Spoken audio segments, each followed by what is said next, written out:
जालना जिल्ह्यामध्ये भीषण पाणी टंचाई सध्या जाणवत आहे। अनेक शेतकरी आपल्या द्राक्ष बागांवरती आणि मोसंबी बागांवरती जे कुऱ्हाड चालवत आहे। खरं तर जालना जिल्ह्यामध्ये अनेक तालुक्यांमध्ये भीषण पाणी टंचाई जाणवते, त्यामुळे अनेक शेतकरी जे ते आपल्या फळबागांवरती जे कुऱ्हाड चालवत आहेत। जालना जिल्ह्यामध्ये सध्या जवळपास 80 गावांची तहान जी आहे ती टँकरद्वारे भागवली जात आहे। तसंच जालना जिल्ह्यातील 64 जे प्रकल्प आहे त्या प्रकल्पांपैकी 3 प्रकल्प जे ते कोरडे ठाक पडलेले आहे, तर 24 प्रकल्पांमध्ये मृत पाणी साठा आहे। त्यामुळे जालना जिल्ह्यामध्ये या वर्षी भीषण पाणी टंचाई जाणवत आहे। आणि खरं तर या पाणी टंचाईमुळे फळबागतदार देखील आर्थिक अडचणीत आलेले आहे। फळबागांवरती कुऱ्हाड चालवण्याची वेळ ती जालना जिल्ह्यातील फळबागतदारांवरती आलेली आहे।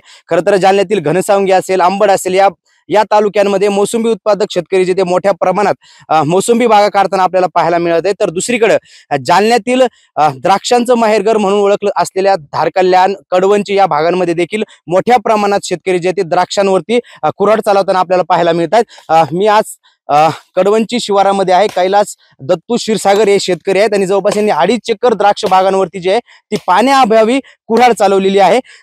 माझ्यासोबत शेतकरी आहेत।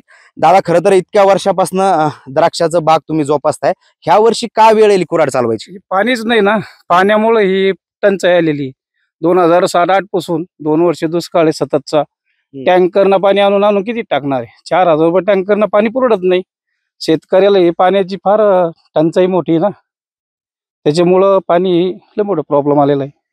त्याच्यामुळे फळबाग तोडले चालली।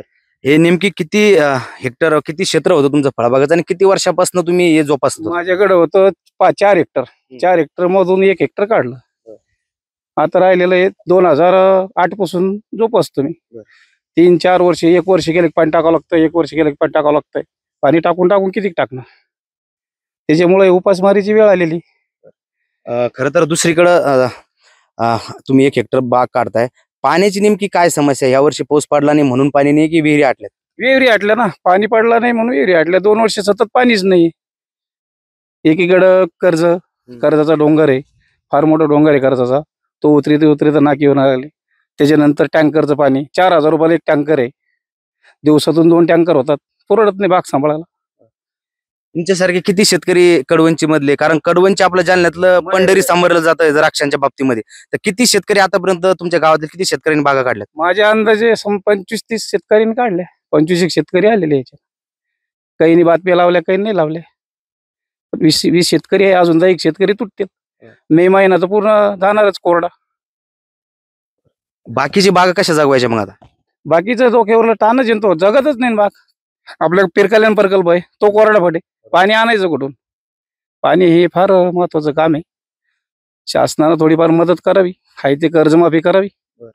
शिक्षणाकरता लोक शिकतात त्याच्यात हे करावं, आरक्षण मी द्यावं, ही आमची विनंती आहे शासनाला। खरं तर एक कडवंची दिल कैलास दत्तू चव्हाण हे क्षीरसागर हे शेतकरी आहेत आणि 2.5 एकर म्हणजे 1 हेक्टर क्षेत्रावर त्यांनी कुऱ्हाड चालवली आहे।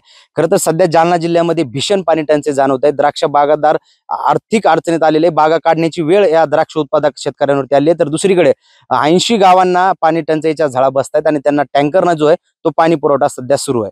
त्यामुळं या अडचणीत सापडलेल्या द्राक्ष बागायतदार शेतकऱ्यांना शासनाने काहीतरी मदत करावी अशी अपेक्षा आता द्राक्ष उत्पादक बोलून दाखवत आहेत। अक्षय शिंदे, साम टीव्ही न्यूज, कडवंची, जालना। देश विदेशातील प्रत्येक घडामोडींचे लाईव्ह अपडेट मिळवण्यासाठी आता साम टीव्हीच्या सर्व सोशल मीडिया प्लॅटफॉर्मला लाईक, फॉलो आणि सबस्क्राईब करा। तसंच सर्व नोटिफिकेशनसाठी बेल आयकॉन प्रेस करायला विसरू नका।